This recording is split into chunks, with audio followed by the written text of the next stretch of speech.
From outward appearances, the only remotely striking feature of this hulk called Potomac sitting along the Stockton waterfront is that she was ever afloat at all. From the waterline down, missing more plates than a hockey player misses teeth, and up above, harder to look at than an aging topless dancer. But she is being lifted and tucked, resurrected, and as the sounds of the work echo throughout her hull, they mix with the memory of her previous owner.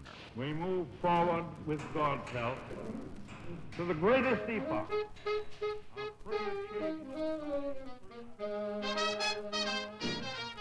Franklin Delano Roosevelt, FDR. The Potomac was his, the presidential yacht, from 1936 to his death. FDR used it as a floating White House, entertaining heads of state and using it to direct the war. In 1941, meeting with Winston Churchill aboard her to forge the Atlantic Alliance.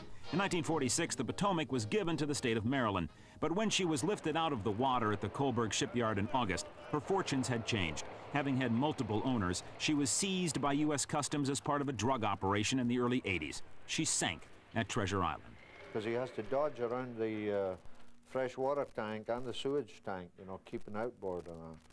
Jim Arl, with a touch of the Scottish brogue in his voice, is part of the operation bringing the Potomac back. Using the original blueprints, he and shipyard owner Wilton Kohlberg are part of the effort begun when the Port of Oakland bought the waterlogged Potomac and decided to turn her into a floating museum. She's getting the works. We will do complete rehab of the steelwork, sandblast it from inside and out, and prime the inside and most of the boat. The Potomac was not originally intended to be a presidential yacht, but rather was built as one of a lot of 18 for the Coast Guard. It was a WPA project, a work project, apparently completed by some first-class craftsmen. The ship was riveted. And when I was a boy in Scotland, all the ships that I was brought up on were riveted. So I have a good knowledge of what is a good rivet and what is a bad rivet. I have not yet found a bad rivet on the Potomac from the original hull of the ship. Just absolutely super.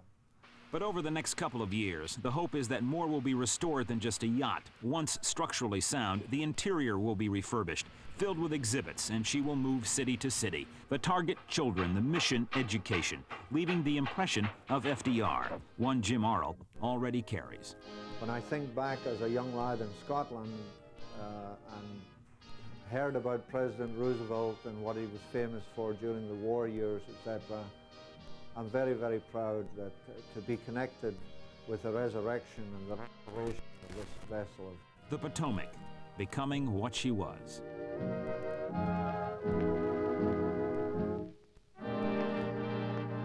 On the California Crossroads in Stockton, Mike Hegedus, Channel 5, Eyewitness News.